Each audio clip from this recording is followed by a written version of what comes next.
Hello, we're back and we have a name now. So, hey, OtherThan podcast. Really pleased to be back and really grateful for like all of the wonderful messages you guys sent myself and Sam and Jonathan on the last one. Today we are with another wonderful guest. She's an actor, a writer. She has a female-led production company called Etch. Boom, boom, boom. We're doing a drum roll. I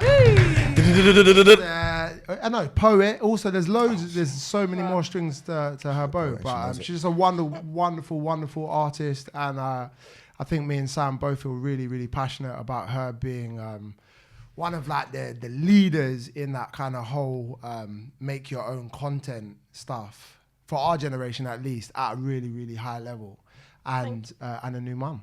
So welcome, Thea Gajic. I knew. I knew I was gonna. Gajic. I should have prepped. No. Still getting it wrong. Gajic. Mm-hmm. Spelling is misleading though. I know, but it's Serbian, so. I should know that. Yeah, actually. football I feel and like stuff. I've said it loads. What are you Serbian? No.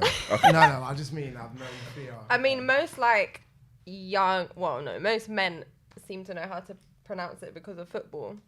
Why is that a football name?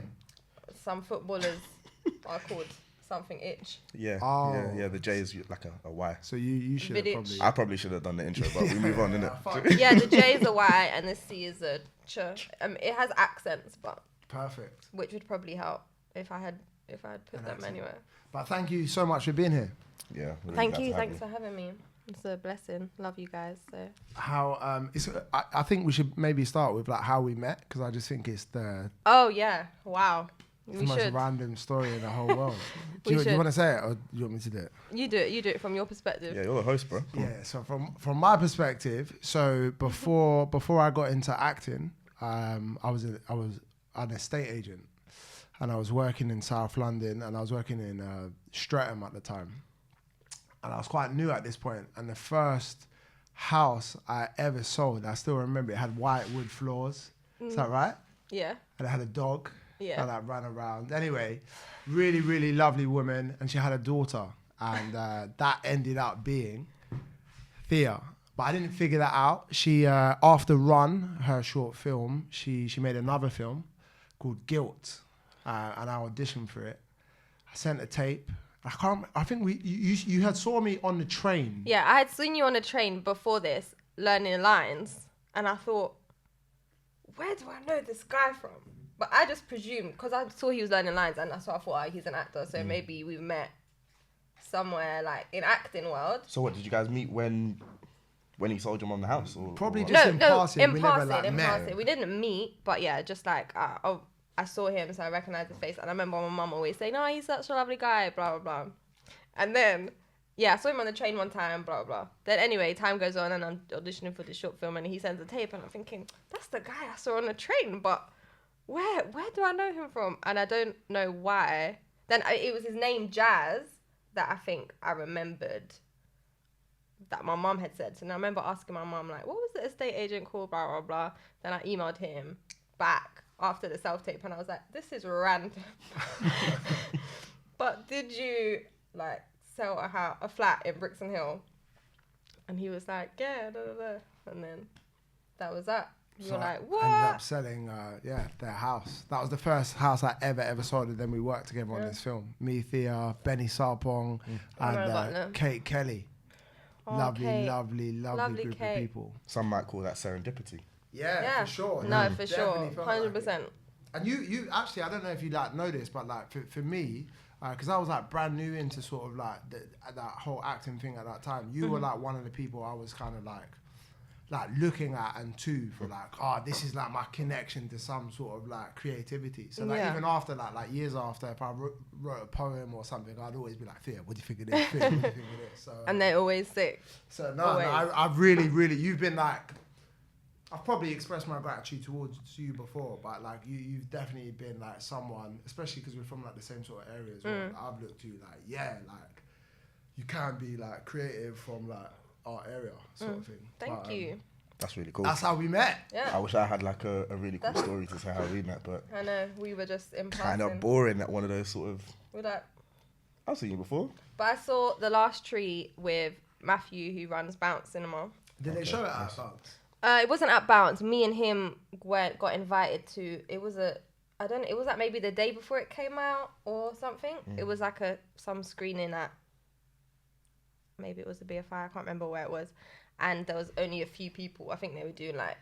I don't know if they were critics or something, but there was a few people in there like writing and stuff. It was like in the morning, and me and Matthew just sat there and watched it, and then that's how I knew who you were. Yeah. And then I think it was a great film, of course. And then I saw you on the tube or wherever we were. Was it in the tube? I don't know. We were just walking past each other, and we were both just like... Yeah, it was like a... Hi. For me, it was actually similar. Well, actually not similar because you met through your house, but like through your work actually. Back when I was on Twitter, I just remember I used to see your name popping up, and you always had like content that you were creating, and if it wasn't you like sort of just putting really interesting thoughts out there and mindful thoughts out there, it was your work that was really like connecting with people. And connecting with myself as well, to be honest. I'd watch like your shorts every once in a while, and I have friends that like know your work as well and stuff. So yeah, like I said, a bit boring, but for me it was like, look at this sort of young person that's like out there creating a lane for themselves and creating a space for themselves, and I found that to be quite inspirational. You know what I mean? I think as actors it can be quite easy just to like be comfortable and waiting. Yeah. But then when you see someone else that's like writing stuff and trying to create content, and in the end creating content of high value, especially when you like compare it to sort of budgets that you might have had at that time. So thank you. Yeah, I'd say you're probably an inspiration to myself and Jazz, but I'm sure to many other people as well. Thank you guys. Full of compliments today, aren't we? Jeez. In a good mood. How did you get into like all of that stuff though? Because like that's how I was introduced to you. Was you acting first, or did you start I've always creating acted like, not professionally obviously, but as a kid, and always through school I was always like the lead in these school plays and stuff like that. And I always knew everyone else's lines, one of those annoying kids. And and then I just did it at school, A-level, all of that. Yeah. And then I think basically years ago, so my bros called Payne and Yards, they were just rap duo. Yeah. A few years back, and they like they basically did like, I don't want to say the original Shiro story, but they did like something like that. Basically, yeah, it was called intro.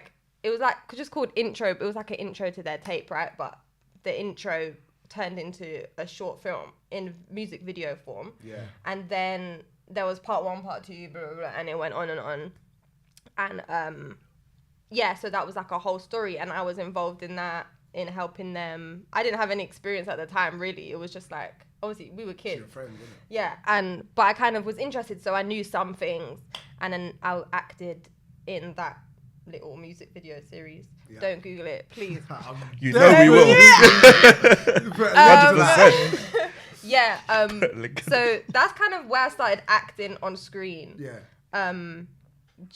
With them, and then from there, because they were like popular at the time, I think then obviously people kind of saw me acting and blah blah blah. Then just little bits, and I can't even remember some things. But then I saw you in a short play once as well. Is it Pretty for a Black Girl? Oh yeah, that was Jess, at the Lyric. Yeah. Yeah, that was dope as well. Laura Marshall. I remember. I really, really, really fucked with that, man. That was another time good. I was inspired as well. I love that play. Yeah, it was a good play. Jess is a really good writer. And anyway, I was doing like theatre stuff with Old Vic New Voices, and training, like I went to Kingdom drama school. You went Kingdom? Yeah. I never knew that about you. Really? Yeah, I never knew that. Yeah, I joined so basically before Kingdom there was like ASA, which was Emil Amin's drama school. And Najan parted ways and started Kingdom. Yeah, and then so I was at ASA. Sick. So this is back in the day. So I was there. You said with like Samson and stuff as well then? No, I don't think, so they was like, before you. I missed, so there was like the first ever class was like them lot. I think, and then I wasn't there yet. Yeah. But like, I think the next class. Was that Rob Whitelock? Yeah, Rob, big up Rob. Nice So guy. then, Rob was our teacher, amazing guy, whatever. So anyway, we was doing all this Theas stuff, and then I didn't have an agent, obviously, you know, do the emails. I was auditioning for drama school. I got to the last round of RADA and I didn't get in. And then I was just like, and that was like my third year auditioning, I think, or second, I can't remember. But then I was like, I don't know if I want to go. And at the time I was creating stuff still. Like, I don't really know if I still want to go to drama school anymore. And This is all before Run? Yeah. Cool. I don't know if I want to go to drama school anymore and all of this stuff. Mm-hmm. Anyway, so I didn't have an agent, blah, blah. So then I just thought, but I was doing poetry. Obviously, these are too many things, parallels are going on at once. Yeah. In another side of me, I was doing poetry. Yeah. And I, like, had features on A2's song, my friend George's song, and I was doing that in the background. And then I wrote this poem, Run, that features in the film. Yeah. And I thought, I just wanted to create things that I could do myself because I knew that I'd be able to do it, right? So before Run, I did this poem called Wolves, and I just shot it on like my friend's shitty Canon and my phone, and it was like an iPhone 6 or whatever at the 5 maybe at the time, and I just did it black and white. Pardon me, so you couldn't really, you know, can't start the grading. Let's just do black and white. Cool. And it was just very abstract and all of this stuff, and that was kind of my into just creating something I could just do myself. And poems were easy because it was just voiceover. I didn't have to worry about sound and stuff like that. Yeah. I just thought I can just put the track on the visual and we're in. Yeah, do you know what I mean? It was cool. And so that's how I started. Meanwhile, Latimer, there was this Shakespeare thing. Is that Latimer? Is that Shakespeare? No. It was like a networking. They were a creative, like, agency basically that just created content, I guess, for different brands and whatever. They had this sick, I wish it still existed now, but they had this sick networking event called Latimer Talk. I remember those. Yeah, every month, right? That was cool. And they used to have always guest speakers come down from the industry. Like, it was always film industry, loads of different names, and it got quite big, like, at one point. And that's how I basically met most people, because month after month, it wasn't like a dead networking event either. Like, there was buckets of red stripe and do you know what I mean? Everyone's just chilling, everyone's cool, and no one really, you kind of met people because you went every month. So you built like organic relationships over time, rather than just going up to someone and being like, I like your work. Yeah, do you know what I mean? So that's how I met OtherThan, who who has shot all my shorts. And then anyway, me and Jess, that's how I met Jess as well. Me and Jess went up to him one time and complimented something he was showing at Latin. That they did like random screenings as well, and he showed an advert, and we liked it. Blah blah. That was it. Then after I did Wolves, he hit me up. No, he was doing something and he needed an actress, and he just kind of hit me up because he'd seen this shitty thing I filmed on my phone, because he could kind of gain a sense of my taste or whatever from whatever I had shot. And then, that's how we met. And then I acted in something he was doing. And that's how our relationship built from there. And then, as I was saying, I did the poem for Run. And I thought, instead of, like, doing a poetry film, let me try and, like, turn this into some kind of narrative. And I was so scared of screenwriting. Like, I think just being an actor and doing all these classes. And Rob Whitelock, so sick at, like, dissecting scripts and doing all this stuff. And you just get in your head like, I know all of these things that exist between the lines in text, and I know that I have to act them. So how the hell am I meant to write that? How am I meant to write something that has all these things in between the lines? And I was looking at it that way, and it was just really putting me off.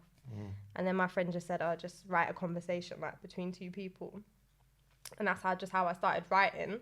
That was like before Run. Then anyway, I made Run, and I just thought, let me do something simple, like, I don't know. Friends talking. Yeah. And then I did it, and then I was scared to ask Olan because I was like, you're not going to shoot this, what? And I put a call out like on Instagram or whatever, and he hit me up like, because you didn't shout me. yeah, why didn't you shout me? Da, da, da. And I sent in the script and he liked it, and then so then that's how our relationship worked. And so we shot Run in like 5 hours, which is crazy, but it was just like an overcast day. I left. I remember asking, I think it was maybe Felicity. There was only three. There was like me, Felicity, and Olan, and a sound guy called Michael Clayton. That was the only crew on Run, and then I was us, the actors, and that was it. And I remember afterwards being like, did I direct it? Like, I'm not really sure, because that was the first time I really directed something. Yeah. And like from that point until now, it's like I've learned that the directing is really in the prep of something. And when you're on set, you might not really feel like you're directing it, but you already have. Do you know what I mean? And when you get there, you're just, everyone else is making it happen with you. But all of your ideas have already been made. Like, they've already existed for you to get to this point. But obviously the first time doing that, I didn't really realize that that time. And I was like, okay, yeah. And then my friend was like, yeah, you did. Like, you came up with all this stuff. Do you know what I mean? So yeah, and then I was not expecting anything to happen from Run. I just wanted some showreel material to get an agent. Like, I just thought, help my friends out. We can all have some kind of scenes. Like, to put out. And then, then it just blew up. And I was just thinking, oh, what? I just had no expectations from it, which I think is why it was so great. Like, afterwards, There's so many nuggets there, man. But then after that, obviously everything goes downhill from your first thing, innit? Then you're just like, oh man, how do I do that again? And then you just go through all of that thing as an artist, which I'm sure is across the board with albums, with pieces of artwork, with whatever. Do you know what I mean? Like, there's not really pressure on your first piece of work because it's your first one. You're just doing it. Yeah, you're just doing it. And after Run, that was Guilt. Do you want to talk about, because I think that's like quite a fascinating. Yeah, so Guilt, which Jazz brilliantly acted in, and I still love. Like, I feel like I watched it last year. It's just on my Vimeo with shitty sound, which is why it's not come out. But there's just some funny bits in that film. It's just funny. But how was that though? Because I suppose that being your second thing, coming off like something that went so well with Run. Yeah. Doing it again and having that pressure on it, and then it not being able to come out because of reasons outside of your control. Yeah, it was just frustrating. Pardon me. And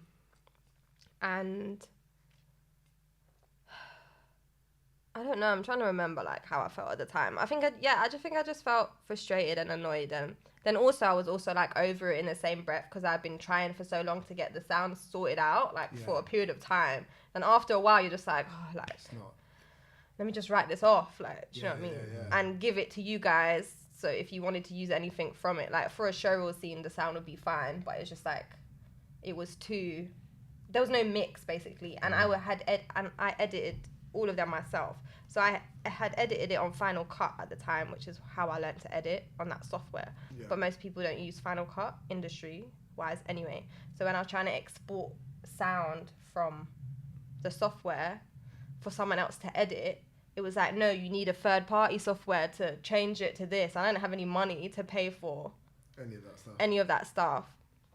And then the sound mixer went AWOL. I don't know what happened to him. No, it was just all just like, I don't know. Yeah. And I've even lost that hard drive. Like, so all the original files of Run and Guilt, they're gone. Like, no, the hard drive I have, but it's corrupt or whatever. It's fucked up. Yeah, so I actually want to rewind. But you can watch it if you want to see Jazz in action. I've seen this guy. He's alright. No, he's good. I actually want to rewind because I feel like there's so many nuggets in the things that you've shared so far. And I guess many people probably describe your journey thus far as quite a successful one. Do you know what I mean? And doing your own thing. But out of curiosity, what would you define as success in your work or in this industry? I don't know. It's something I still battle with now. Like, Can I take Jonathan's answer because his was great? No, it's something I still battle with all the time. Like sometimes you feel successful like after a project, or it's like sometimes for me success is if I'm working on something and I've done it, then that's it. Like I'm there. Yeah. Like similar to what Jonathan was saying, like you're in the moment and you've done this thing that you set out to do. Even at different stages in that process. Like, so I'm doing my feature at the moment. Like, you get to a certain place with the draft, and you're like, yeah, like, this is successful. If I look back to where I started, this length of time is success. And then, it's like, that's what you know to be true, and that's your reality. But then you have all this noise, right? All this noise, like, social media and comparing yourself to other people whose success can be pointed at by the masses. Yeah. Do you know what I mean? And then it's like, no, that's success. Because 100 people said it is, or however many thousand people. No, thousands of people aren't saying my thing is a success. Yeah. So then it's like, and you know that that's fake though, yeah? But it still gets to you. Yeah. Because you're like, you still want, like, as much as you're making art for yourself and to express what you want to say, it's like, at the end of the day, you need something back. For sure. Like, whether it's money, whether it's, like, notes, or whatever it is, and it compliments or critique or whatever. And it's like, you need something back, like, just even on a human level. And sometimes, I guess it's just asking yourself, like, what do I need back? And how does that change how I view success? Like, am I getting whatever I think success is, like, back once I put something out? And, yeah, like, I felt success so many times and then I haven't. And sometimes it's like, I don't know, I feel like I still got a lot of growing to do with not relating it to external, even though it's just jarring because I know that I don't, like, I know the truth is that it's not that, but it's just the noise. But also part of it sort of is as well though. It is. I was talking to my friend once and we were talking about, can you separate happiness from achievement? I've been sitting on this for years and I still can't like figure that out, because naturally you're human and like on a basic sort of survival level, if you're making stuff and you're putting energy and time into something, ideally, like, I don't think it's too much to ask that you can provide for yourself with that stuff, like you would in any other thing where you're exchanging time and efforts for money in any form of work. So I think that's really, really difficult to do. But I think you're, in comparison to compare, but in comparison to like Jonathan, I think why I know I was so keen to do this with you is because, unlike Jonathan, who's had like a super kind of like almost like perfect like institution, like black and white, I'm gonna go to drama school, then I'm gonna get top agent, then I'm gonna come out and smash bare jobs. Like that's quite, like that's what I think a lot of people would attribute success to. Whereas like you have achieved sort of success in your own way in a completely different way. Like you've basically created near enough every opportunity you've had by yourself. Like, you could book all the jobs in the world, but the level of fulfillment, like when you look back on everything that you'll get from like how you've approached this thing is like, I just think that's fucking inspiring. All the people I look at, like Rinze, Daniel Kaluuya, all of those people, I think you guys, it wasn't some overnight thing. Do you know what I mean? You're grinding, you're putting in efforts, you're creating shit, and it's like the level of artistry that I think you get to when you do it, like the way you've done it, is that you're going to touch so many people and find a completely different level of fulfillment in the work you're putting out, because you're not just an actor for hire.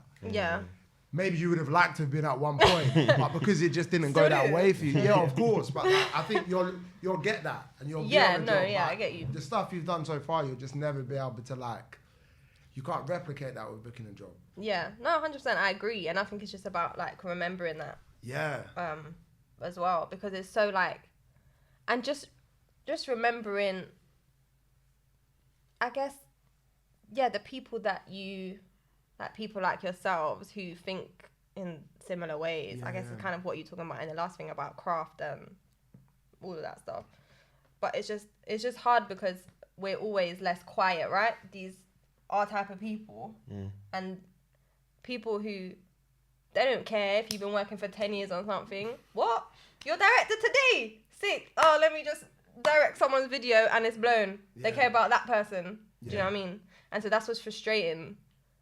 Obviously, I'm sure everyone feels that at some point. Facts, yeah. Different ways, yeah. And yeah, that's what's frustrating, I guess. And that's what gets all the attention and all the noise. And then it's like, but I've been here. I've been here.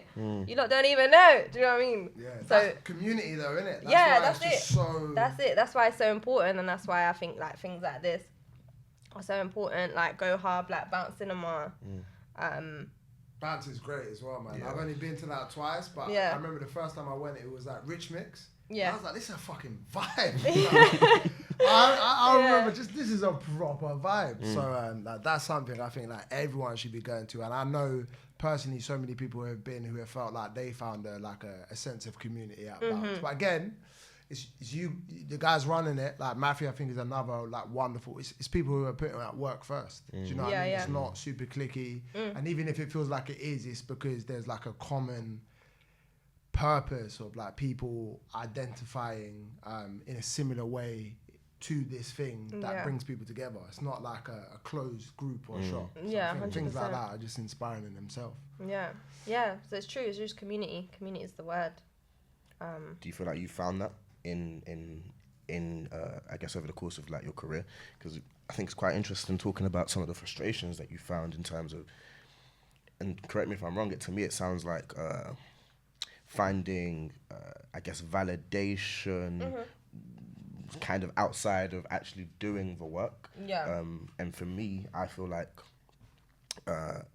naturally, because we're human, that kind of just happens. Do you know what I mean? You do it, but you never know. Does this stick? Is this going to work out? Do you know what I mean? And I think I've found in just like having friends like Jazz and others that are around me, you know, a lot of the people that I trained with as well. There's that element of just like, you know what? If my people have something to say to me, then that's cool. So for you, do you feel like you have that kind of community that helps you to feel that sort of validation in your work outside of the Twitters and the Instagrams? And definitely. Like no, I definitely do. That's why it's annoying, because it's like I know like the truth, and I know what's right and what's not and whatever. But I guess it's just like, that's why sometimes I just come off social media, because it's like I know that I'm being just triggered. Yeah, just triggered. Like I've deactivated Twitter forever. Yeah. Twitter's not seeing me ever again. Yeah. Them good days are gone.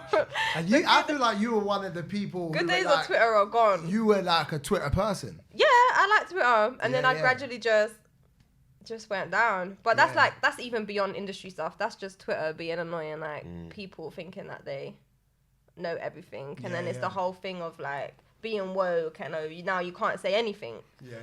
Or if you do say something but it's not in line with what everyone else thinks, then it's this or it's that. And it's like, I got drawn out so many times on Twitter, like so many times. Honestly, I would have arguments on there with these random guys. Like, I knew I wasn't going back to Twitter when I saw that the Princess of Wakanda was getting cancelled. I feel like you were never like, because we've had conversations about this before about like, because I think that around the times of Run and like when that stuff was coming out, I think like there was a big kind of Twitter actor sort of movement. Massively. And I remember you went to this screening of Remy's film, and we sort of spoke about it after, because you felt like you weren't really like part of that whole like acting community thing. But was that a conscious thing for you, sort of not buying too much in it? Because you've always, from knowing you, you've kind of like, obviously you have a community from like Identity and places like that and other good friendships, but like you never got too caught up in like social media, and you're still not now, even like working and being on sort of like much bigger profile things. You've kept a distance, it feels like, from that. I feel like it's mainly for me based in the idea, long story, and I'll keep it really short. I used to call myself like an aspiring actor, right? That was in my bios on Twitter, on Instagram, aspiring actor. And to all the aspiring actors out there, keep aspiring, innit? Yeah, but for me, one of my friends said to me one time, he was like, you know, you've worked on commercials and you've done little bit part jobs out here. You're an actor, no? And it hit me and I was like, rah. I kind of did that because that's what I saw other people doing, and I didn't really feel validated within my own work to be like, you know what, I'm an actor.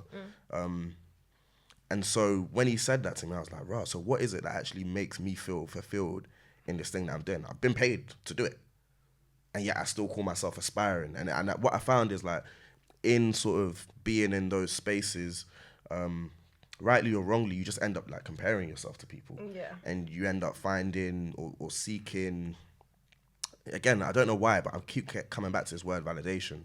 You end up seeking it in things that I don't actually think validate you. You know, I think if you are constantly looking to others or to what others are doing and comparing yourself, you end up like, you're always going to do that. Yeah.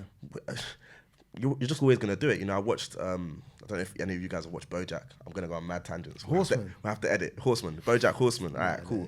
So I'm not even going to, I don't want to, spoiler alert, innit? Fuck is good. Oh, it's so good. Spoiler alert, yeah. Cool. So for those that watch it, whatever, I don't need to explain it. But he's an actor. He's like a sort of has-been, sort of washed up actor. Pardon? The horse is an actor. Oh. You've got to watch it, I'll tell you, it's so good. And he's an actor, and he's kind of like flopping. He did like a really big show back in the 80s or 70s or whatever. He's not really acting much now. Seasons ahead, he wins an Oscar, right? And it drives him insane because he's never had that sense of self-worth within himself to be like, these things don't really make me who I am. You know, he was constantly kind of striving for these things and searching for these things. And I think that's kind of the way that I've tried to look at it. I tried to look at, sounds so self-righteous, but I just tried to look at like defining success for myself. Do you know what I mean? And allowing that to be that way. Plus I'm a private person. I'm kind of shy sometimes as well. So it's like, it's kind of easier just to be like, you know what, I don't need to be out here on Twitter talking nonsense. I don't need to be out here on Insta. And I think people try and find that sense of purpose and validation through having a voice on Twitter. Do you know what I mean? Which I ended up doing. Do you know what I mean? And it's like you find yourself being things that maybe you're not sometimes. But what I really enjoyed about and still enjoy about those spaces is you end up just like seeing things that could inspire you. Do you know what I mean? Like. Again, seeing your work and talking to one of my friends who's also a filmmaker, and he would mention you, and I was like, I think you're amazing. So for you now to mention Thea, that's like, damn, I need to get into this girl's work. Do you know what I mean? So I think there's positives and negatives to being in these spaces for sure. Yeah, definitely. I just think like Twitter just got to a point for me where I was just like, tuned out.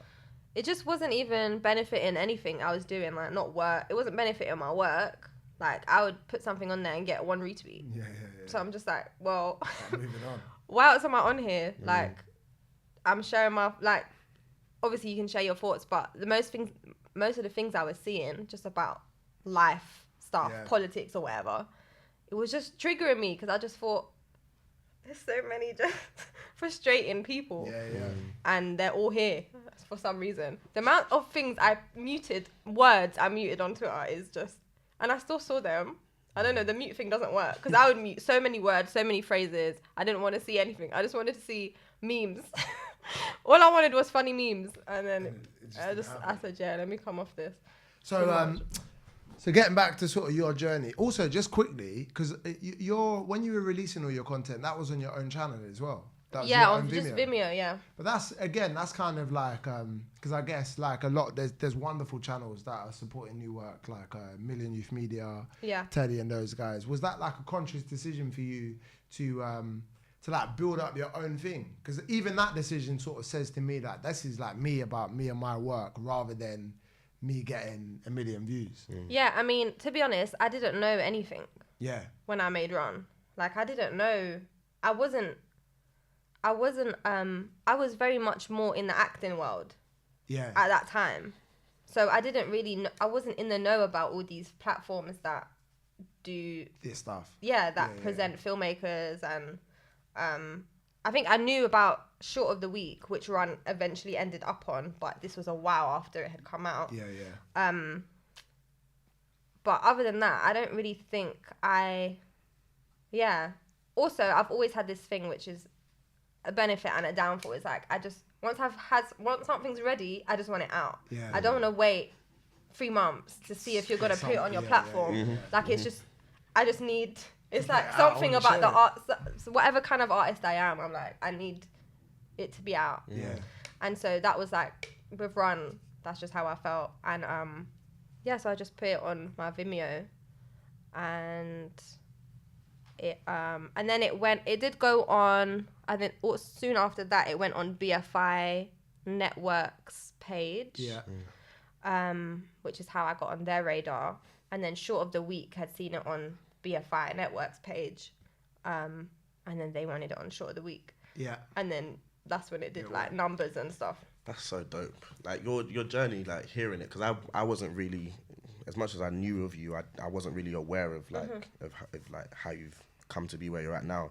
And to think you started from Wolves, you said just now you did Run and you didn't really know, like you're kind of figuring it out at the time. Yeah. And now you're on what was that? The iFeatures. Oh, yeah. 2019 cohort and developing your own feature right now, which I think deserves like a little shout out. Do you know what I mean? Thank you. Like what's that journey been like for you? I guess you've learned on the job, I would assume. Like yeah, definitely. The perk is like all of like filmmaking is all very interlinked. So like I learned how to script write from being an actor, because you're always reading scripts, and I learned how to edit, obviously YouTube and stuff, but in terms of like knowing where to cut is because of however many films I've watched. Do you know what I mean? And how interested and invested I am in film as a passion. It's like you subconsciously know, no, this is too long, I need to cut here. No one taught me that. I didn't read any editing books.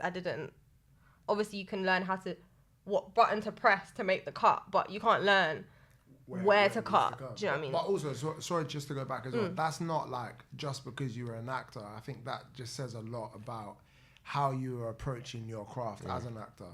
You reading loads of plays, you reading loads of scripts, watching all those films with that sort of eye isn't something all actors do. No, yeah, I get that, yeah. So like, again, that's like your commitment to trying to like figure out the acting stuff. That's like opening. Yeah, so I think how committed I was, well, I still am, but in terms of when I was first learning acting and like taking all of it in so seriously, like always in the National Theatre bookshop. Do you know what I mean? Look, what plays, what monologues, like I was a student, like a proper student at this acting thing. So yeah, just all of that, I guess. Yeah, that subconsciously taught me script writing. And film subconsciously taught me editing and whatever. In terms of directing, I guess I kind of learned that through teachers, and I was still very like shady. I also didn't want to be this person who just like the people I'm randomly talking about, like, oh, today I'm gonna be a director. Like, so I was a bit more conscious on, okay, if I'm gonna direct, if I'm gonna say I'm directing, I need to actually be a student at that as well. Because I'm starting this new. So despite what I kind of knew in terms of how I wanted to direct actors, it was a lot more about technical stuff with directing.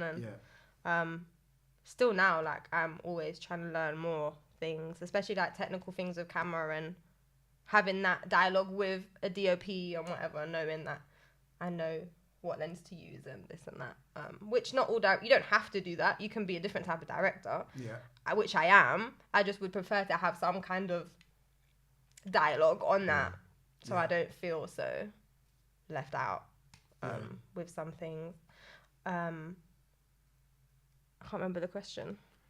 You're just asking what was that journey like, and correct me to get into the point where you're making your own feature. Because iFeatures, like that's Google it if you don't know about it, but that's like a big program. I know some amazing films have been like taken up from iFeatures, like God's Own Country, Lady Macbeth with with those two talented actresses, as well as obviously William Moldroyd. The Last Tree was actually also in that cohort before Charlotte went off and did his own thing with it. So to me, it's like, you know, a lot of films that have achieved like relative success, and filmmakers that have been studying for a while, you know, have ended up being there. And like I don't know when was Run? When did it come out? 2016. 2016, and we're in 2021, and you got picked up by that cohort in 2019. Yeah. So we're talking about a 3-year journey to like being able to be on such a prestigious list. Yeah, it is. Yeah, what's that sort of learning experience been like for you? How have you grown, like, and how have you changed from the person you were to who you are now? I think like a lot of it is confidence and just believing in yourself and believing that you can do this, and, you know, imposter syndrome and all of that, and overcoming that to a degree anyway. And just like, I think with writing and where I was anyway, like usually I'm not that great with compliments. Like I'm just a bit like, oh, thanks kind of thing. But with like writing and stuff, I really like, if someone said, oh, like you write well or whatever, I would be like, okay, okay, I can do this. I can do this. I can write. I can actually write. And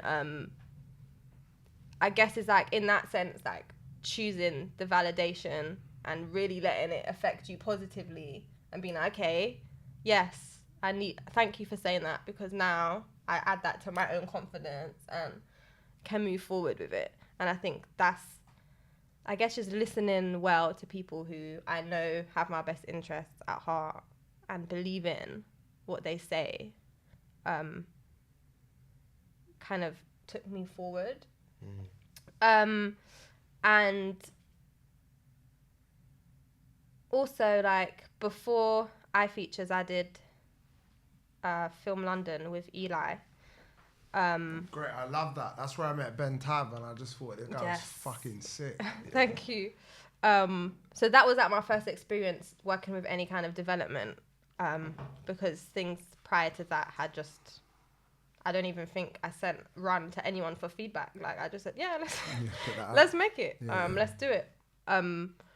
I guess because I wasn't really thinking of it in that way. I wasn't being conscious about if it was good or not. I just wanted to make something, I guess. So after, and I found that quite hard, I guess, because it was my first experience of developing something I had made with like developers, and I found it quite challenging. And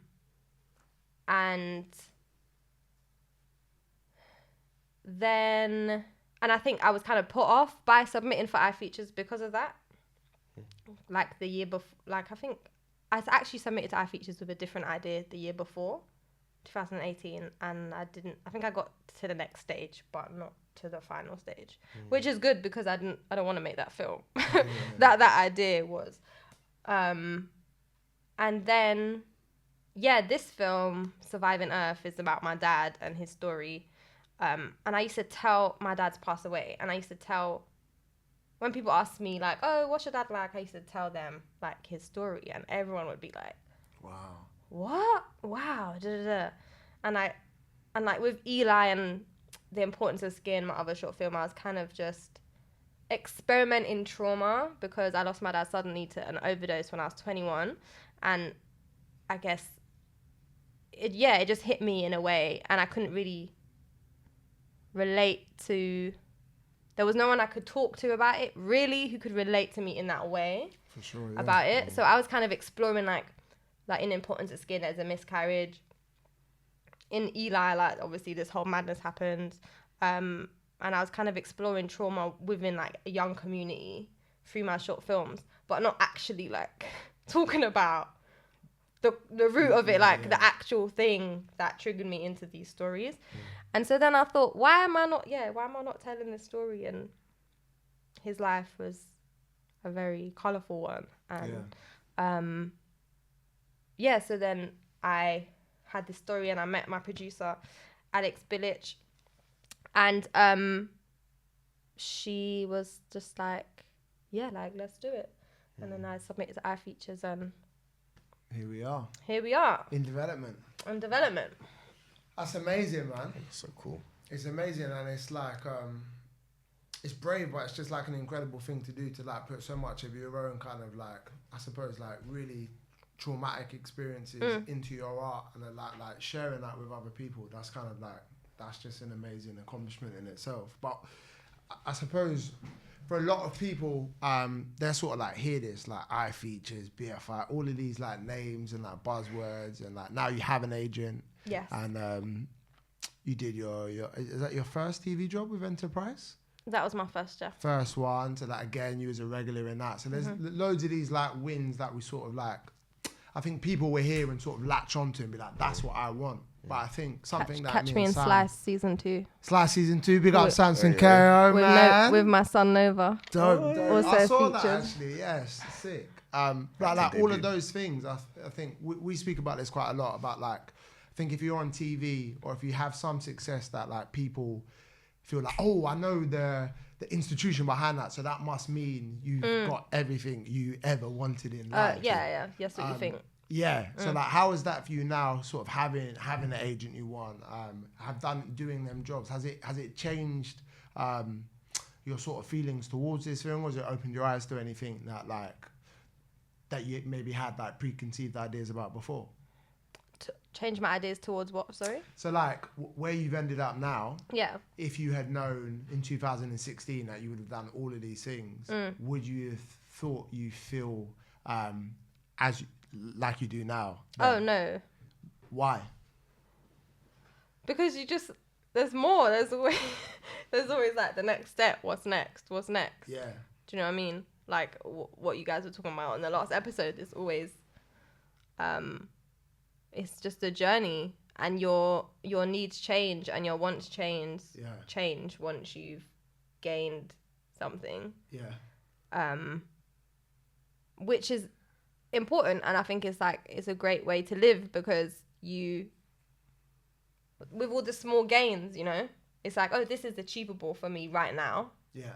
If I think about, I don't know, whatever house or whatever award when I was in 2016, obviously you think about it, but it's like, I'm not trying to get that within the next month. Yeah. But within the next month, I can do this. Yeah. And then they're all steps, I guess, towards the larger goal. And once you get to that goal, I'm sure there's going to be another one. Yeah. But sometimes you can't see ahead of something until you're there. Yeah.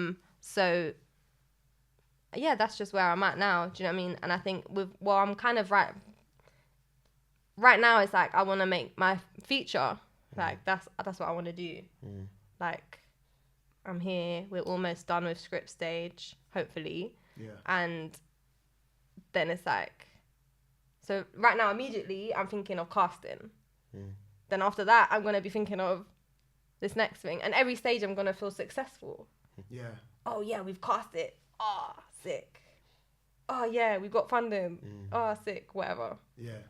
And then whatever, film festivals, all of that. I guess it's just always changing. So no matter where you are, where you're at, I'm sure people will find a great agent. Let's say their first agent they sign with, and then they eventually outgrow them and they want something else. Yeah.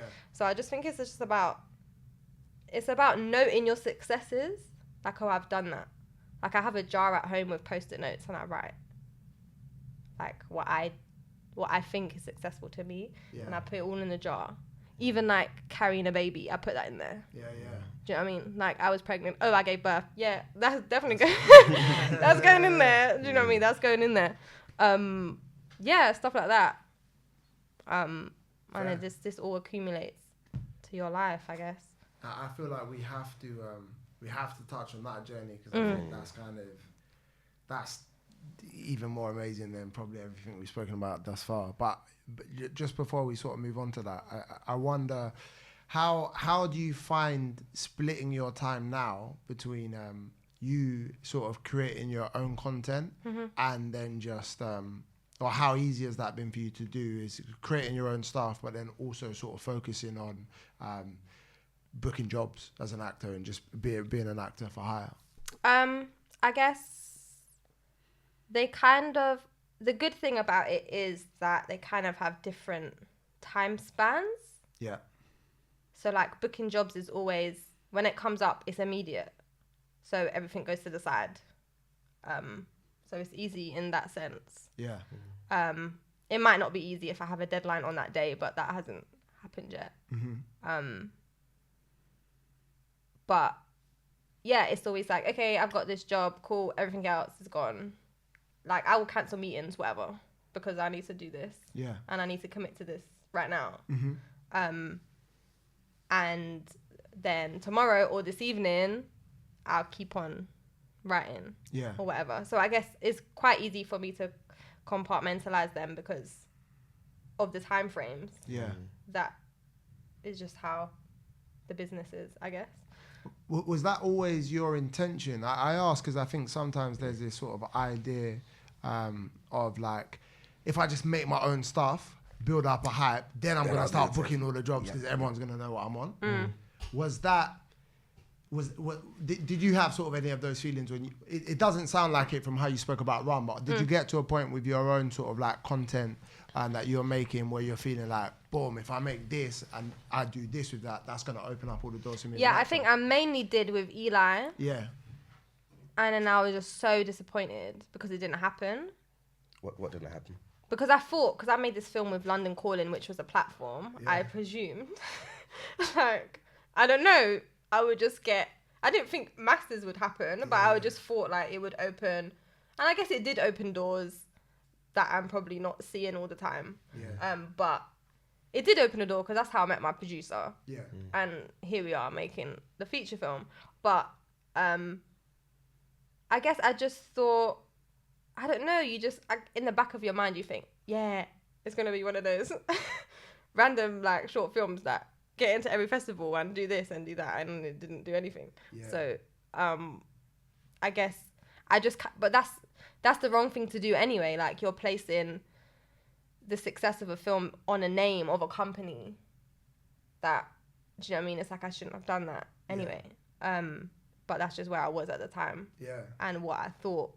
And I guess that's an example of where you think your success is at the time, and maybe you were wrong about it. It's like, okay, right, sick. Like they picked me, one of the 14 films they're gonna make this year or whatever, and then it's still just a film, isn't it? Yeah. Like, so I guess, yeah, there was that. I've forgotten the question again. I was gonna say, I just think that's testament to a mentality that maybe you might not see, but listening to you speak about it, it's like, cool. I wanted to get into acting, or I wanted to start acting. Things weren't necessarily working out how I wanted it to, so fuck it, I'm gonna write a poem because I'm into poetry and I'm gonna shoot it. Yeah. Cool. I have another poem that I've written. The first one was all right. Cool, let me try and make this into a short film. Cool. All the time you're still thinking in the back of your mind, I want to get into acting and I want to get my agent and I want to get this, but like, whether there was a setback or not, you kept going. And also you stuck to it to the point where it's like, someone could have made something like Run. I remember it blew up. It was all over like my timelines. Someone could have made something like that and been like, you know what? I'm easy now. Do you know what I mean? People know me. I can try and find something to go on for. You didn't stop there. You made Guilt. You didn't like the sound in it. You went on and you made other films. Do you know what I mean? And now you're at the stage where like, cool, you're working. You know what I mean? As an actor. That could have easily been like, okay, cool, I'm gonna put this writing thing to the side now. But it's like, you're like, you know what? No, I actually still enjoy this. And as much as I want to achieve success in my acting career, this is something that I'm also good at that I can continue to do. And I think that's like, fair enough, it's within the same industry. So it's quintessentially linked. But I think really good advice that I've gotten over time is to, you know, with acting specifically, always try and find something outside of that you can also enjoy and kind of lose yourself in. And to me, it seems like that's something that you've done. But funnily enough, you know, you look at people like Arinze, like you were saying, you look at people like Michaela Cole, you know, they're finding success and actually creating their own things whilst also doing like great acting work and stuff. Daniel Kaluuya as well, do you know what I mean? So, I'd just say that's something that I've noticed and something that I think I want to big you up for because I think that's sick. Yeah. That was you knew what I was going with that, innit? What the question where I was trying. I knew it for 100% because I'd seen it as well. I remember the question. As soon as you started talking, I said, "Oh yeah, that was a question." No, that's fine. You're busy. In terms of like Yes, thank you. Are you going red? The question, sorry, I can't repeat the question, but I know what it is. But no, basically, I didn't think, that was the only time where I thought, I'm going to blow up from this. I'm going to blow, but it's going to do something for me, with Eli. Yeah. All the other times, it was I feel just... like you had your biggest sort of names in Eli as well, innit? Yeah, in terms yeah, of actors, that was a step up, I feel like. Yeah, no, it was. I know everyone's sort of gone on to like is doing bits in their own right, but at the time where everyone was at, I know like Ben had already like led a Netflix show. You had I really can't remember his name. Elliot Warren, who's like who I don't know personally, but I sort of know of, and I know he's doing his thing. Yeah. And and Gia, who it was just a nice cast of people. I was it was a lovely cast. So I guess I just thought, I'm gonna get on that sort of. I don't know I can't describe to you what I thought it would bring me, but I just thought it'd bring me more than it did. Basically. But that was the only time, and I think, and because of that, like I just got myself in this rut because of this thing in my head. Like no one had told me it's gonna blow you. It was just all in my head. Like I thought, it's gonna bring me something. And. Expectations, and then I just felt buried, as the word I got from OtherThan, for so long, like in this thing, because I was just like, then you start asking yourself, all these questions like, am I meant to be doing this? Yeah, what am I doing? Why am I doing this if I've placed all this like weight on validation or all this weight on whatever? And then eventually you just get out of it, and then you realize you answer those questions for yourself. I think sometimes life also means that you can't really focus on those things as much or put as much importance in those things, which you've experienced, I guess, in having your son. I think like for so many people, especially actors, it feels like the idea of like having a child is like, I'll do that when I'm like when I've blown, like do you know what I mean? When I've blown after I win my Oscar, or like it's always kind of like after lots of success, you feel like that's the only time I'm going to be able to sort of like consider those sort of things. So like, what was that like for you? Sort of with finding out you're pregnant, and then sort of like having to navigate how you still, because it's a difficult industry as it is. And like, financially it can be really challenging and difficult at times, the uncertainty of it. So like, what was it like for you, like that journey of contemplating like having a child and what that means for sort of, how you've been spending your time as an artist and creating work and staying in this thing? Yeah, I mean, I guess the thought, I don't know, when I was grown up or whatever, the thought of having a child, obviously I knew the industry I was in, it just never clashed for me. I don't know, I just didn't even consider, like I just thought, I mean obviously I considered, but I didn't plan like, I can only have one when I've got this amount of money. Because I just think, I understand why people make the connection, but at the same time I just don't really feel like they're connected personally. I just don't think they are. And when you have a child, you will clock that. If people who are listening are like, what? Like I'm listening and I'm still like, what? They are obviously they're connected in certain ways, but for the most part, I don't think they are. And I guess it does naturally sort of, and from experience, I have a daughter, and I didn't have that choice. They're just like, boom, it happened. Like, you know what I mean? We were just there. But there is, I know from speaking to other sort of like parents or expecting parents in the industry, there is like a real sense of like, I spoke to a guy the other day, I won't say his name, who's expecting. He was really worried about telling his agent. Got a good agent, he's got an agent. I was worried about telling my agent, but I mean, in terms of financially, I'm saying.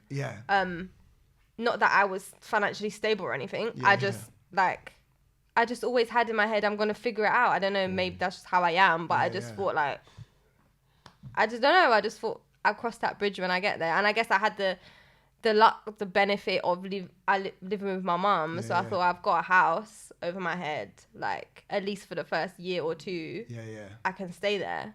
So obviously if you don't have that, then I understand there's a lot more to weigh up. But that was just my main thing. I knew I would be fed. I knew he would be fed. I knew we would be living somewhere. And so everything else, I just kind of thought, oh, I can save, or I can whatever. But yeah, I was scared to tell my agent. I was scared. And we were just like, Enterprise season 2 was like happening. And I was like, oh man, I need this money. that's when I thought about money, because I was like, man, I need this money. How am I gonna, what if they drop me from the show? How am I gonna do this? And then I was scared to tell my agent, but she was cool. But did you worry about like how it might affect your work, about how you would find the same time and passion? No, like, I was just naive. I was just naive. Like, I just didn't think of that. I just thought, I didn't know. I did. Sorry. I did think of it. I just thought it would be fine. I thought I'd be able to do it.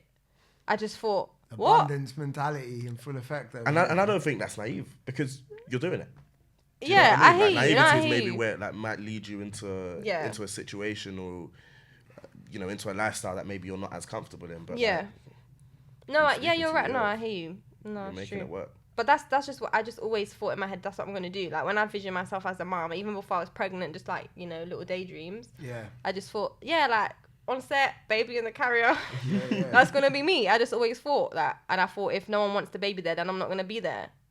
Like, fine then, bye. I don't care. Like, I think that says so much about you, because I think like in being an actor and sort of like part of the journey that we've sort of chosen to be on is kind of like a bit inherently selfish, like a lot of sort of what we're doing. So like for you to not bat an eyelid at those things and like be able to even daydream before it happened about becoming a mum and sort of living for another person and providing for another person is like, I think it's a real sort of testament to who you are as a person. And you not, as much as you've committed everything you've had to being a student of acting, being a student of directing and you've still, by the sounds of it, maintained a really healthy relationship to life outside of this thing, which is like lots of people don't or can't see outside of what they want to achieve. So why is that?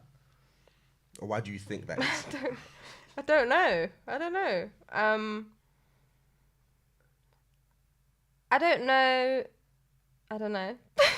How many times can you say that word? Great podcast content. Let's get a counter on there. I don't know. I think also losing my dad at 21 made me obviously change my mind about a lot of things. But I do, I want to refrain from saying that, because I feel like prior to that, I still had the same kind of thinking in some way. But I do think like losing him like just really made me, and just the conversations I had with him and the things that he was about, like he died at 44, and throughout his whole life, like he would just randomly come up with something. Like one time he said, oh yeah, like I just want to buy a food truck and serve stuffed peppers at the food truck. And me and my mum are like, what? But he never did it. But he just, all these things, like, and I think at the time I'd be like, okay, Dad, like grow up. But obviously when you get older and in hindsight, those things become admirable about a person. And I guess, losing him and then having to think, once you lose someone, obviously everything comes rushing back, like, oh, all these conversations they've had with you, and you realize the things that you've taken from them, and just their outlook on life. And I guess I kind of just adopted more of that attitude. And it's not just him, like my mom's very easygoing and very like supportive of lovely woman changing. Thank you. Big up you, Mum. Christine. Rose says she's lovely just for the commission that you got. I see her all the time, man. I see her all the time. I've got Victor and Christopher and stuff. So I guess, I don't know, parents and I don't know, ends maybe. I don't know. Just like I think that makes a difference though. Yeah. You got quite a lot of friends with kids. Yeah. As well. Like, and that was kind of, you always had kids in like your projects. So you've been projects with young kids. So it always seemed that you had quite like a maternal. Yeah, I did always have, flair. always like one of my closest friends, like the first kid in our group was, we were 18. Yeah. Do you know what I mean? So it's like, everyone been having kids. Yeah. So I guess I kind of just, it wasn't a massive thing for me in terms of the idea of having one or anything like that. And then, you're right. I have been, I mean, not because of lockdown, my idea of things, of the first year of parenthood or whatever wasn't as it was. But I was actually living it like the first 3 months before lockdown happened. Like I would be in Ace Hotel, like breastfeeding him in the middle of a script editing meeting. Do you know what I mean? Like I was, the thing I had pictured, I was actually doing it. Like he came with me to the iFeatures camps. Like I just did it, and I just always had that in my head that I'm gonna do it. And also I'm so passionate about changing the like what's it called? Not the rules. A different word for rules. Narrative? Not narrative. Like the don't know. Different word for rules and like ethos around just working mums in this industry specifically, and parents as well. And like not having childcare, not being able to afford childcare, and like why can't I bring my baby here if I know I'm gonna be able to do it, and I can still take this on. Like a lot of people place their insecurities on you. Like it's even if they're not parents, like they say, "Are you sure you can do this?" Or like you kind of get that vibe from them, and it's like yes, like I can do it. And iFeatures were super supportive of that, which is sick. Like they were like, yeah, of course. Like, do you want us to ask the hotel if you need a cot? And do you know what I mean? Things like this, like bring him everywhere. And so I think it is becoming more flexible, and there is like initiatives within the industry to support parents as well now. And yeah, I guess that just kind of drew me to have that attitude as well. And I don't know, maybe just being young and just getting on with it. What else can you do? Like, I'm not going to stop my career. So there's no other option. Did you feel like you lost confidence at all in your career or in your work after having a child? Because obviously it's just a huge change. Yeah, I mean, I don't know. I guess I just kind of felt very... I don't know if I lost confidence in my career. I lost confidence, but not in my career. But I guess I just felt very like distant from it.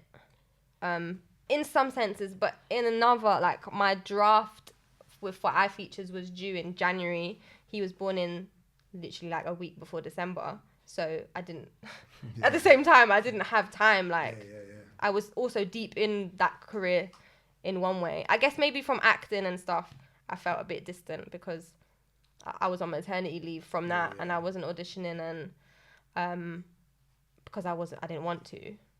Obviously you kind of do, but I didn't actually want to. But then also with that, like before lockdown, there was like auditions in Central, like for commercials or for like small parts. And it's like, I'm not going to Central with for a couple lines or whatever. Like I'm not doing it. I don't really care who the casting director is. I'm not going to go. I have a newborn. Like it doesn't really make sense to me. And I think also like, the further you get in your career, it's like names or whatever, they just lessen, or they have for me anyway. And it's just, everyone is just human and everyone is just, so I'm sure I'll meet you on the rebound somewhere else. Like if I can't see you today, because my life is as important as yours. So I don't really understand. You started clicking at the same time. That's mad. That's why you're my boy. You know, it's really interesting you say that. And again, this is just going to sound like I'm complimenting you, Bear, but I think this is like probably the longest conversation you and I have had actually like in person. But I find a lot of the stuff you're saying really inspirational. And I think for me, as a guy, it's quite different. I'm going to come to you about this, but I don't have a child that I know of. And like, it's like, I feel like I'm probably in that space of people that's maybe like, I do want to like make a certain amount of money, and I do want to be like, you know what, I've got security. Maybe because my mum did an excellent job, but maybe because we didn't have as much financial security as she probably would have liked when I was a kid. Do you know what I mean? So it's like, I look at it and I'm like, you know what, I want to make sure that I can give my kid maybe a life that I wasn't necessarily able to have. I think I had a great life, to be honest, and I'm a pretty happy guy. But I would like to be able to afford certain things for my child and make sure that my child never feels the burden that I might feel of, you know, finances or whatever. Yeah. No, I get that. I think, but also, it's like, I don't know. It's like Nova, my son, he's not going to feel that burden. He's not aware of it at all right now, right? So they're not really going to feel it until a certain point. By which point... Hopefully it works itself. I'll be a millionaire. I feel you though. But do you know what I mean? 100%. So it's just like children are... This is what I mean about separating the finance and the thing. I think what I knew in my head is like, it's just love. Also, my mum has been a early years teacher. Well, she's retired now, but she was an early years teacher for 25 years. And I think it's like, I just knew that it's just presence and it's love and it's care and it's attention and it's commitment to this person. But do you know what I mean? They don't care if they're wearing £1 Primark top. They don't care. It's like, it's us that care. Like what we're giving to them and what we're consuming from like all this new baby gear that you need to buy that you don't need. It's all adults, you know what I mean? Like the kids, they're fed, and if you can feed them and if you can love them, then I think the rest is like, it's there. Also, I find it beautiful that I'm building something with him. Like I find that beautiful that he can look back and be like, oh, I was on set, or I was doing this, and oh, my mum's this, and my mum's sick. You know what I mean? Like all of that. I just find it, I don't know, great. And also what you're saying, I completely hear, but it's like you don't know when you're getting there. Yeah, word. Also, I read this book. It's called The Golden Rules of Acting. It's like a little book. Don't know if you've read it. Oh yeah, with the 10. I have. What's the guy's name? I don't know. I know his daughter. I can't think. It's like a little handbook. Is that this sick? thing? I gave it away. I wish I could have it back. But I know exactly what you're talking about. But basically, there's a page. It's you should get it. It's like every actor should get this book. It's like little booklet. Pardon me, this bit really gassy. And it's like illustrations and quotes. It's like bold quotes kind of thing on each page. So it's just how to navigate life. It's like, oh, these, for example, one page will be like, these actors didn't make it until they were 40 or whatever age, for example. That's the kind of vibe it is. Yeah. Anyway, one page is like, and I think that's what stuck with me since I read it. It's like, don't put your life on hold for your career. Yeah. It's like... Easier said than done. No, but of course it is. But I think reading it, and like I kept going back to that page, things like dyeing your hair, for example. So you want to, even now, I still get it now. Like I might be like, oh, I want to dye my hair pink. No, I can't. But stuff like that is just jarring. It's so jarring. Like there are still things that get the better of me, like things like that, because I know, oh, it's going to affect my roles. But then the bigger things that I won't let like get the better of me is like family, I don't know, holidays, travel. That's what the thing was saying. It was like, you don't know, you might, to be honest, you probably won't get a job in the next whatever, so go on holiday or whatever it is. And that's, I think, reading that page, like don't put your life on hold, it kind of, just those little things that stick with you. That just kind of stuck with me, I think. And I read that back when I was like doing the real studious stuff. Yes, that's it. That's his name. So yeah. So with you, I mean, Jazz, you started, if I'm not mistaken, you started Go Hub after you'd had Noah, right? Oh, way after. Yeah. Way after. I remember because we've actually gotten closest like in probably the last like 2-3 years. But I remember you were like this, like really like chilled, very similar actually to what you're like right now. Very chill, very easygoing guy. And I'd argue you didn't really change that much. Maybe obviously like there was a bit more of a sense of responsibility about you. Yeah.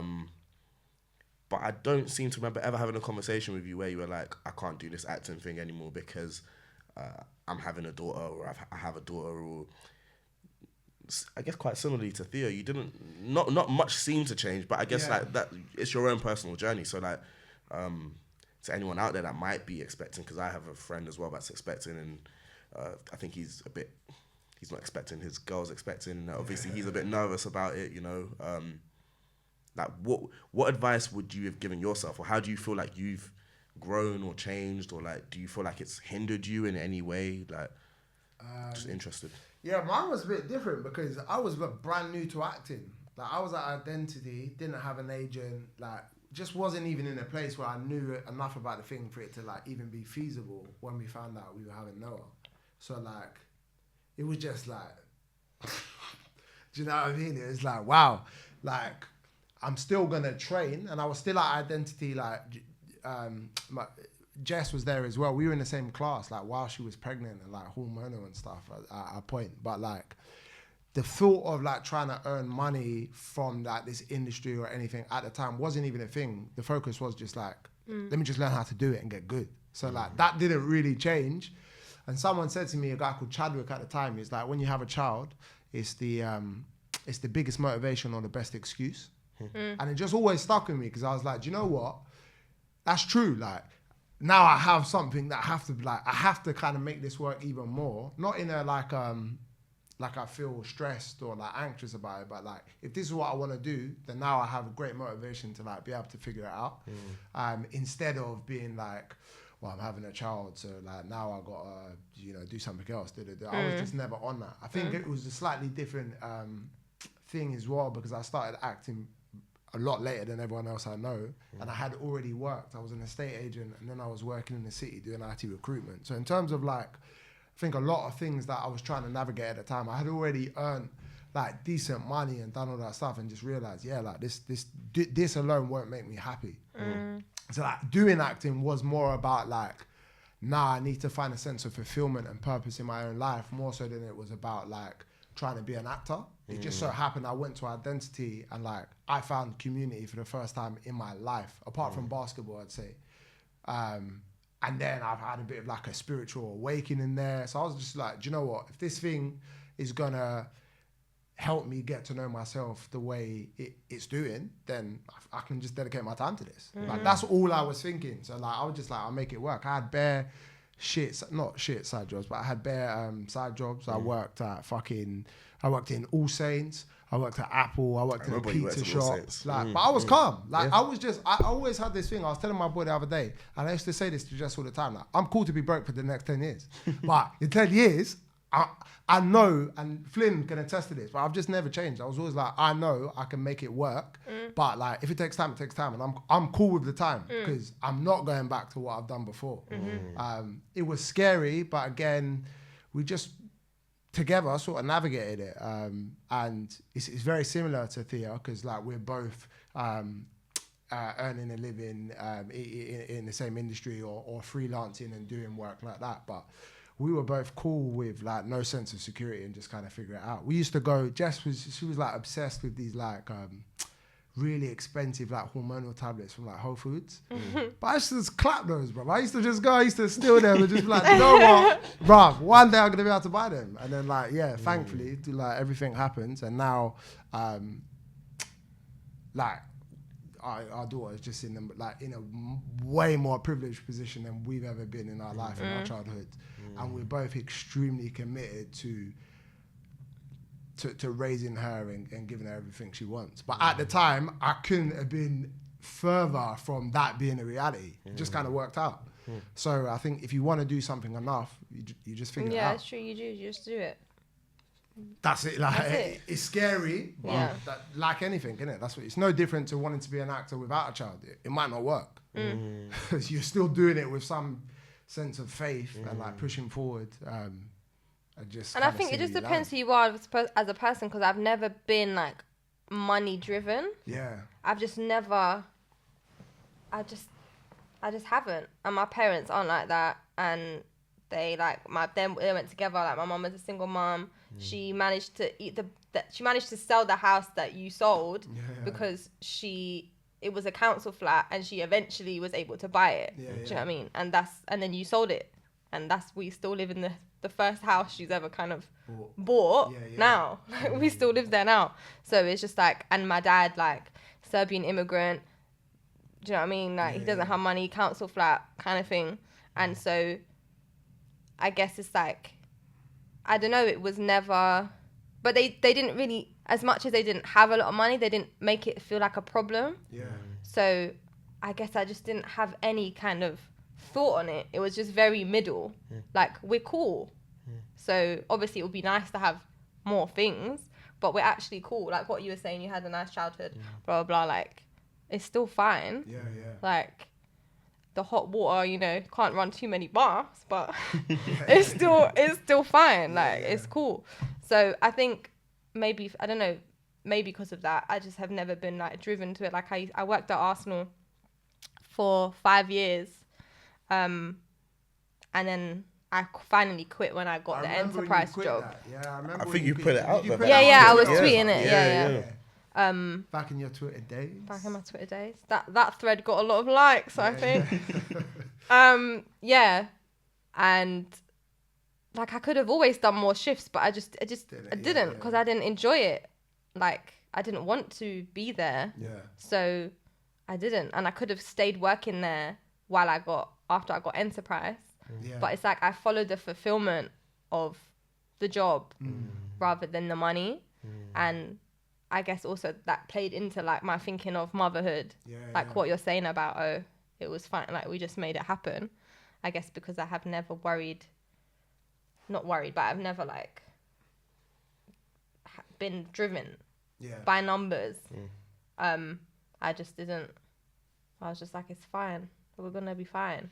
Again, you guys are dropping lots of nuggets, I think, because maybe for people that are looking to get into acting or I guess any kind of creative industry or any kind of job that maybe you don't have a fixed income, you know, it can be kind of scary, you know. In what you said, Jazz, what really stuck with me is you were making money, you left that to try and find fulfillment in just your life in general, not necessarily in the job that you're doing, but this was, you know, acting was something that was giving you fulfillment. And so in the end, you knew that maybe I'm not going to make money in my first 10, 15, 20 years. You know, you read that 10 years, that and book. I was like strict on 10 years. I was always like, 10 years, that seems like, that's all right.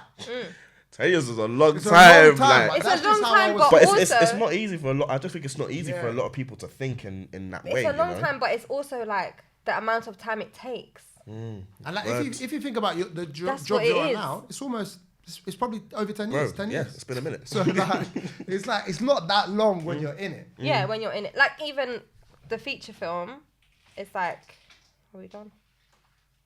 But I'll wrap up 5 minutes. Is that cool? We'll just edit out that. No, let's leave it in. Huh? Let's leave it in. Right, fuck it, leave it in.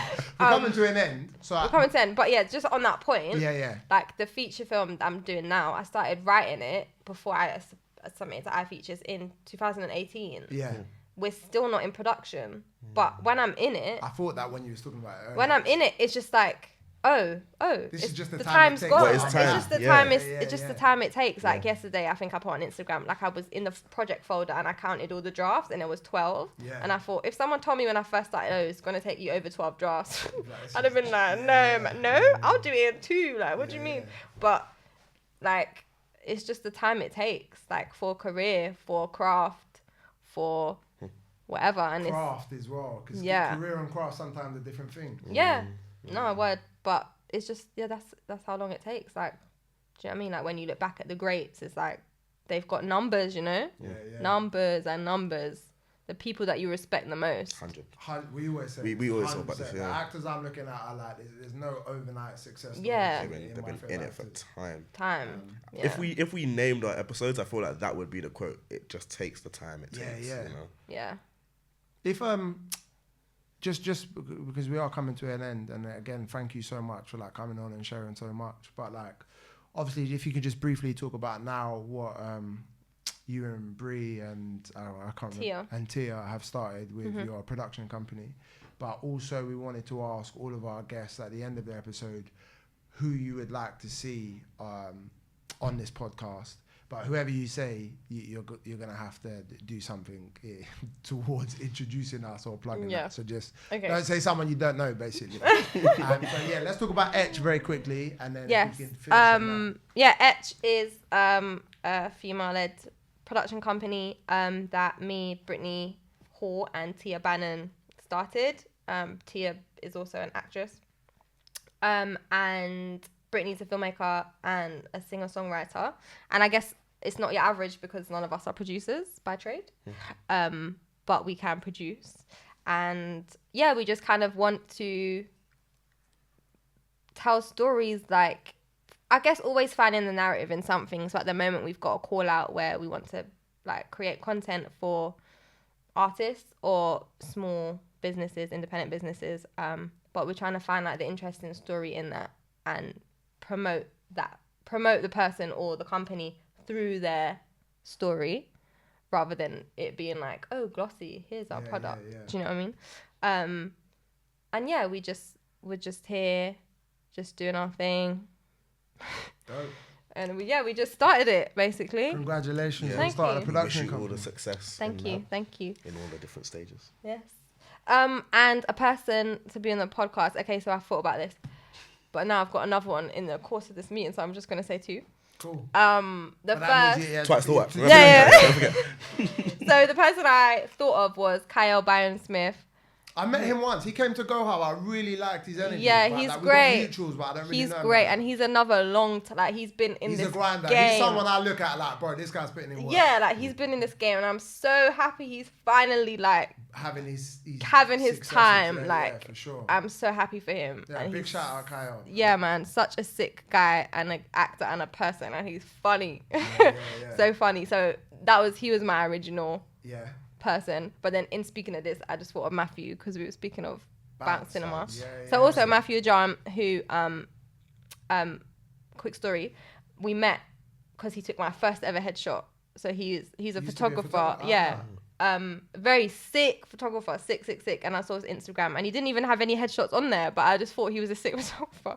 So I messaged him like, do you do headshots? And he said, yeah, even though he didn't, which I found out later. But yeah, he took like a sick headshot of me, and that's how we met. Sick. And he now runs Bounce Cinema, and he does various other things. But yeah, he was the second person. Lovely. Cool. Also, just to say, my first headshots I'd done, I was like, I saw your headshots. I was like, who's Theas headshots? And I was like, cool, I'm going Daniel Sukkot. Yes, Daniel. So that's how much I was clocking your shit before. But yeah, thank you. You want to bring us home, Sam? I don't know how I'm going to bring us home, but I'm just going to say thank you for Thank you for sharing with us. Thank you for being so open, for dropping so many nuggets for me personally. And I hope that obviously everyone else that's been watching or listening finds as much, if not more value than I have in chatting to you. I think you're dope, man. And I just wish you all the success. I'm looking forward to seeing what happens with the Out Features film. And obviously just tracking what you're up to in general.